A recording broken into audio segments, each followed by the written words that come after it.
Bismillahirrahmanirrahim. Assalamualaikum warahmatullahi wabarakatuh.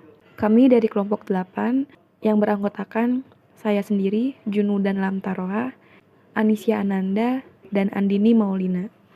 Kami membahas materi mengenai pembiayaan dengan sistem jual beli, yakni murabahah, salam, dan istisna.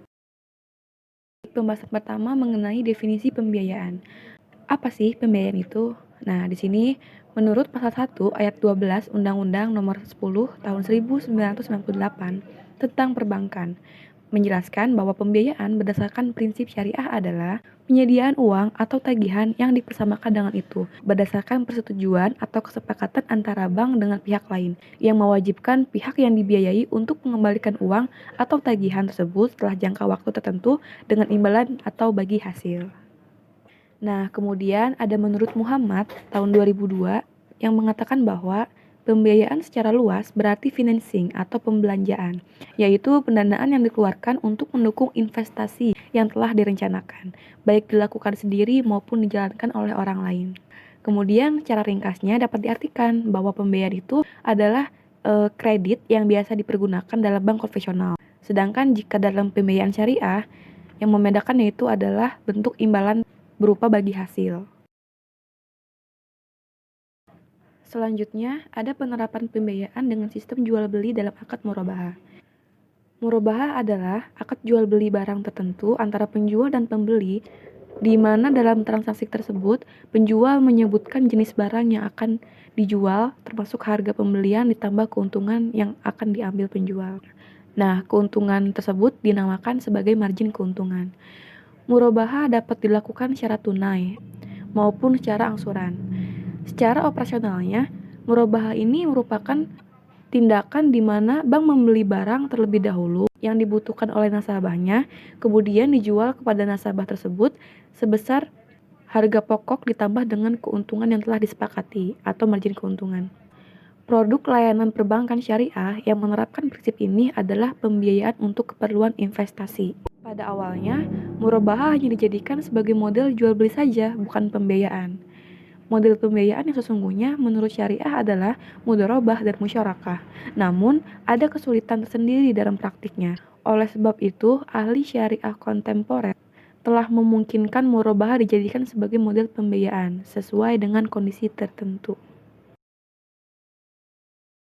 Menurut Usmani 2002, ada 2 poin penting yang harus dipahami dalam konsep murabahah. Yang pertama, tidak boleh diabaikannya pada konteks asli bahwa murabahah bukanlah sebuah model pembiayaan. Akan tetapi, murabahah bisa dijadikan sebagai pembiayaan jika untuk menghindari dari adanya bunga, dan bunga bukanlah sebuah instrumen yang ideal untuk melakukan tujuan real ekonomi Islam. Sehingga untuk menghindari adanya pembiayaan yang berbasis bunga, maka murabahah dapat digunakan sebagai konsep pembiayaan. Penggunaan murabahah harus dibatasi pada kasus-kasus tertentu, di mana misalnya murabahah dan musyarakah tidak lagi praktis. Yang kedua, pembiayaan murabahah tidak hanya mengganti bunga dengan laba atau markup saja. Namun, murabahah digunakan sebagai model keuangan oleh para ulama dengan model jual beli barang produktif atau yang dapat dijual kembali. Oleh sebab itu, murabahah harus sesuai dan tidak boleh sama dengan prinsip pinjaman bunga. Apabila sama, maka transaksi murabahah tidaklah valid, dalam artian tidak sesuai dengan prinsip syariah. Lalu, penerapan pembiayaan dengan sistem jual beli dalam akad salam. Dalam penjelasan pasal 3 Peraturan Bank Indonesia Nomor 9/19 PBI Tahun 2007 tentang pelaksanaan prinsip bank syariah dalam kegiatan penghimpunan dana dan penyaluran dana serta pelayanan jasa bagi bank syariah disebutkan definisi dari salam, yaitu salam adalah transaksi jual beli barang dengan cara pemesanan dengan syarat-syarat tertentu dan pembayaran tunai yang terlebih dahulu dibayar secara penuh. Salam tergolong jual beli dengan karakteristik khusus, yaitu melakukan jual beli dengan pembayaran di muka dan menyerah terimakan barang atau muslam fih di kemudian hari sesuai waktu dan kadar yang ditentukan. Dalam kajian fikih muamalat klasik, hukum salam menjadi sah bila pembeli menyerahkan harga barang atau ra'sul mal salam kepada penjual pada saat akad. Jika uang tidak diserahkan pada saat akad, maka hal tersebut tidak diperbolehkan, sebab akan timbul jual beli hutang. Sesuai sabda Rasulullah yang melarang jual beli hutang, atau naha Rasulullah Shallallahu Alaihi Wasallam an bai'il kali bil kali. Bai as-salam biasanya dipergunakan pada pembiayaan bagi petani dengan jangka waktu yang relatif pendek, yaitu 2-6 bulan. Barang yang dibeli oleh bank adalah barang seperti padi, jagung, dan cabai, dan bank tidak berniat untuk menjadikan barang-barang tersebut sebagai simpanan atau inventori. Dilakukanlah akad bai salam kepada pembeli kedua, misalnya kepada bulog, pedagang pasar induk, atau grosir. Selain itu, bai as-salam juga dapat diaplikasikan pada pembiayaan barang industri. Penerapan pembiayaan dengan sistem jual beli dalam akad istisna. Al-istisna adalah akad jual beli pesanan antara pihak produsen atau pengrajin atau penerima pesanan atau soni dengan pemesan atau mustasni untuk membuat suatu produk barang dengan spesifikasi tertentu atau masnu, di mana bahan baku dan biaya produksi menjadi tanggung jawab pihak produsen, sedangkan sistem pembayaran bisa dilakukan di muka, tengah, atau akhir.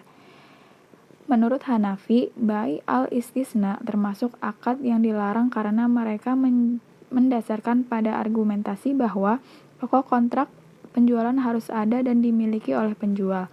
Sedangkan dalam istisna, pokok kontrak itu belum ada atau tidak dimiliki penjual. Tujuan istisna umumnya diterapkan pada pembiayaan, yaitu pembangunan proyek seperti pembangunan proyek perumahan, komunikasi, listrik, gedung sekolah, pertambangan, dan sarana jalan. Pembiayaan yang sesuai adalah pembiayaan investasi. Rukun istisna ada 3, yaitu yang pertama, pelaku terdiri atas pemesan dan penjual. Pelaku harus cakap hukum dan balik. Yang kedua, objek akad berupa barang yang akan diserahkan dan modal istisna yang berbentuk harga. Yang ketiga, ijab dan qabul atau serah terima ketentuan syariah dan fatwa nomor 6 DSN MUI 4 tahun 2000. Lalu ada landasan hukum akad istisna, yaitu yang pertama Al-Quran. Hai orang-orang beriman, apabila kamu bermuamalah tidak secara tunai untuk waktu yang ditentukan, hendaklah kamu menuliskannya. Quran Surat Al-Baqarah ayat 283. Yang kedua, menurut hadis, Amir bin Auf berkata, perdamaian dapat dilakukan di antara kaum muslim kecuali perdamaian yang mengharumkan yang halal dan menghalalkan yang haram. Dan kaum muslimin terikat dengan syarat-syarat mereka kecuali syarat yang mengharamkan yang halal dan menghalalkan yang haram. Hadis riwayat Tirmizi. Kemudian terdapat ketentuan-ketentuan terkait pembayaran dalam istisna. Yang pertama, alat bayar harus diketahui jumlah dan bentuknya, baik berupa uang, barang, atau manfaat. Demikian juga dengan cara pembayarannya. Selanjutnya yang kedua, harga yang telah ditetapkan dalam akad tidak boleh berubah. Akan tetapi, apabila setelah akad ditandatangani, namun pembeli ingin mengubah spesifikasinya, maka penambahan biaya akibat perubahan ini menjadi tanggung jawab si pembeli. Yang ketiga, pembayaran dilakukan sesuai dengan kesepakatan, dan pembayaran tidak boleh berupa pembebasan utang. Selanjutnya, ada ketentuan-ketentuan terkait barang dalam istisna. Yang pertama, barang pesanan harus jelas spesifikasinya, seperti jenis, ukuran, mutu, sehingga tidak ada lagi jahalah dan perselisihan dapat dihindari. Selanjutnya yang kedua, barang pesanan diserahkan di kemudian. Yang ketiga, waktu dan penyerahan pesanan harus ditetapkan berdasarkan kesepakatan. Kemudian yang keempat, barang pesanan yang belum diterima tidak boleh dijual. Kelima, tidak boleh menukar barang kecuali dengan barang sejenis sesuai dengan kesepakatan. Kemudian yang keenam, apabila terdapat cacat atau barang tidak sesuai dengan kesepakatan, maka pemesan memiliki hak khiyar atau hak memilih untuk melanjutkan atau membatalkan akad. Kemudian yang terakhir nomor 7 ialah dalam hal pemesanan sudah dikerjakan sesuai dengan kesepakatan. Hukumnya mengikat, tidak boleh dibatalkan sehingga penjual tidak dirugikan karena ia telah menjalankan kewajibannya sesuai dengan kesepakatan untuk memenuhi pesanan si pembeli. Terkait ketentuan pembayaran dalam istisna, di sini Wiroso 2005 menjelaskan bahwa sesuai dengan pengertian istisna, maka mekanisme pembayaran transaksi istisna yang telah disepakati dapat dilakukan dengan 3 cara, yaitu pembayaran di muka secara keseluruhan. Selanjutnya, pembayaran secara angsuran selama proses pembuatan, dan yang terakhir, pembayaran setelah penyelesaian barang. Kesimpulan dari pemaparan materi kami dalam video ini adalah murabahah merupakan transaksi penjualan barang dengan menyatakan harga perolehan di awal yang disertai dengan margin keuntungan yang disepakati oleh penjual dan pembeli. Pembayaran akad murabahah ini dilakukan secara tunai maupun kredit. Pembayaran atas murabahah ini dapat dilakukan secara tunai maupun kredit. Selanjutnya, salam adalah metode penjualan suatu barang yang dimana adanya penyerahan barang yang ditunda, namun pembayaran lebih awal. Kemudian, istisna merupakan jual beli pesanan antara pihak produsen atau pengrajin atau penerima pesanan yang disebut dengan sani dengan pemesan atau mustasni untuk membuat suatu produk barang dengan spesifikasi tertentu di mana bahan baku dan biaya produksi menjadi tanggung jawab pihak produsen. Sekian dari kami, kurang lebihnya mohon dimaafkan. Wallahu a'lam bishawab. Wassalamualaikum warahmatullahi wabarakatuh.